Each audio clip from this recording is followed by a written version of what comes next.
जय हिंद। नमस्कार दोस्तों, आज लेकर आया हूँ टीचर भर्ती में हर बार, जी हाँ, हर बार पूछा जाने वाला सुपर डुपर हिट टॉपिक अधिगम अक्षमता या अधिगम असमर्थता, अधिगम विकार या अधिगम की कठिनाइयाँ। जी हाँ, एक ही बार में याद करवा दूंगा और आप कमेंट में बोलोगे आहा मजा आ गया। चलिए शुरू करते हैं। अधिगम अक्षमता या लर्निंग डिसेबिलिटी या शॉर्ट में एलडी को 1963 में सैमुअल क्रिक ने परिभाषित किया था।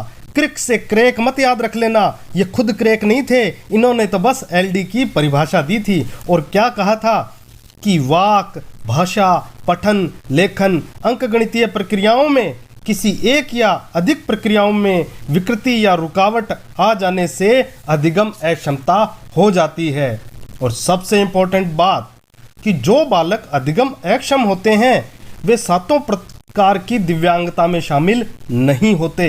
डिसलेक्सिया या अपपठन यानी पढ़ने संबंधी विकार, इसे कैसे याद रखेंगे? डिसलेक्सिया में से कीवर्ड निकालेंगे लेक्सी यानी झील सी, तुम्हारी लेक सी यानी झील सी आंखों को पढ़ना चाहते हैं लेकिन पढ़ नहीं पाते हैं क्योंकि डिसलेक्सिया हो गया है।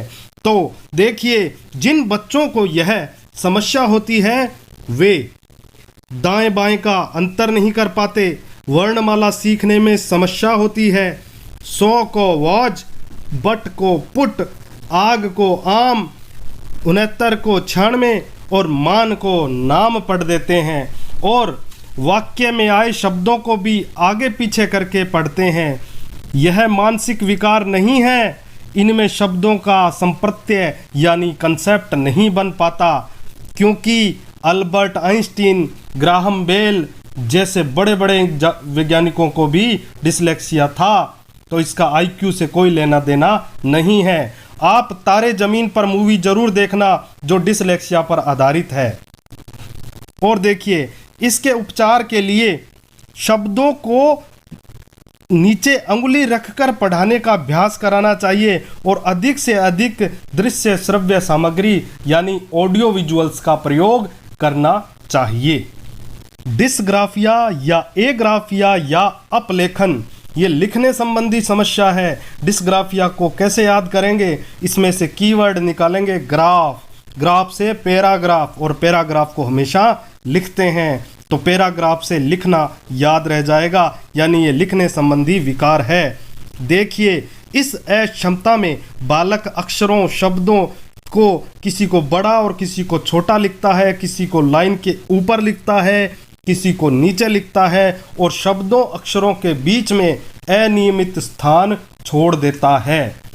किसी भी अक्षर की संरचना के दाएं व बाएं हिस्से को गलत लिख डालता है। कैसे? ग को देखिए उल्टा ग लिख दिया, मैं को उल्टा मैं लिख दिया, क को उल्टा लिख दिया। और इनकी हैंडराइटिंग भी खराब होती है जो अपठनीय होती है। देखिए, डिसग्राफिया के उपचार के लिए शब्दों को टुकड़ों में तोड़कर यानी क्षतिपूर्ति विधि द्वारा बार बार अभ्यास करवाना चाहिए और साथ ही टीचर को निदानात्मक व उपचारात्मक शिक्षण करवाना चाहिए। तीसरा अधिगम संबंधी विकार है डिसकैलकुलिया, एकैलकुलिया या अपगणन या गणितीय कौशल संबंधी विकार। इसे कैसे याद रखेंगे? डिसकैलकुलिया में से कैलकुलिया यानी कैलकुलेशन आ रहा है तो याद रहेगा कि बच्चे गणित के जोड़, घटाव, गुणा भाग आदि संक्रियाओं को काफ़ी कोशिश के बाद भी सीख नहीं पाते।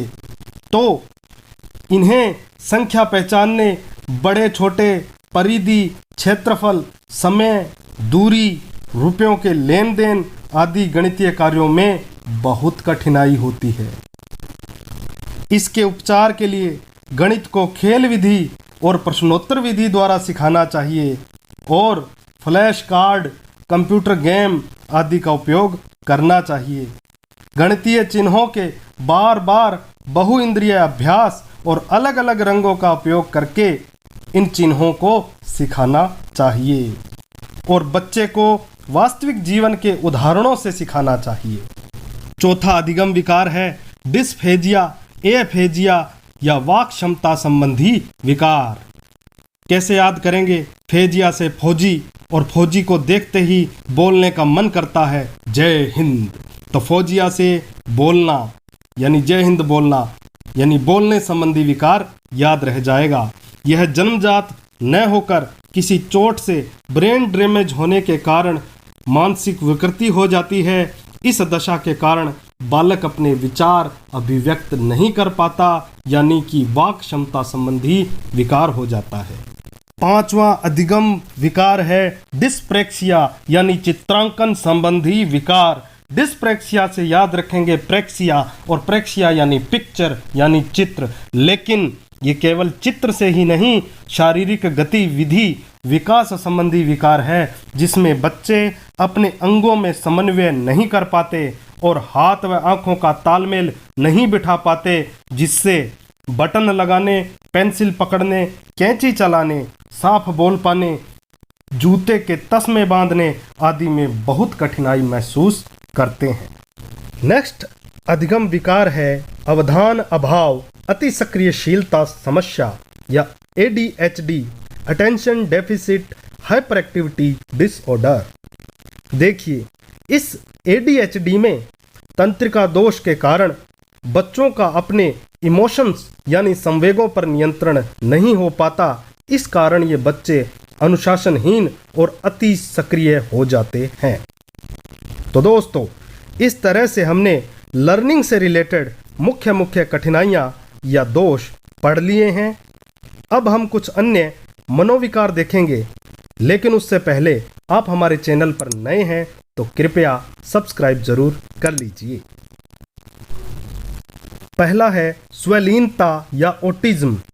यह आनुवंशिक और स्नायु तंत्र विकार है, जिससे बच्चों में सामाजिकता का अभाव हो जाता है और वे अच्छे से कम्युनिकेट नहीं कर पाते और एक ही शब्द को बार बार दोहराते रहते हैं।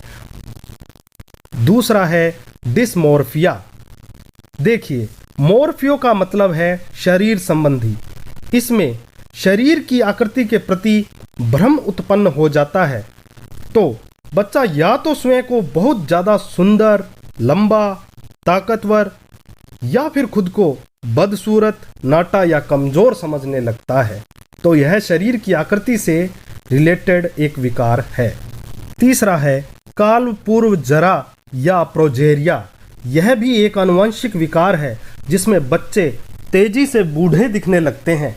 आपने अमिताभ बच्चन की पा मूवी देखी होगी, जो इसी सिंड्रोम पर आधारित है। चौथा है डिस्थीमिया। यह गंभीर अवसाद और तनाव की अवस्था है, जिसमें निराशा, आत्मसम्मान व एकाग्रता में कमी हो जाती है। पांचवा भस्मक रोग या बुलिमिया।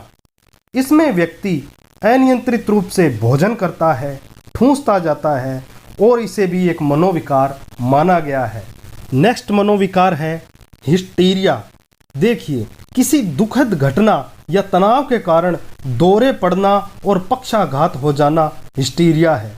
हिस्टीरिया से हिस्ट्री, हिस्ट्री से कोई दुखद घटना याद रख लेंगे और इस तरह से ये याद हो जाएगा। अगला मनोविकार है डिमेंशिया।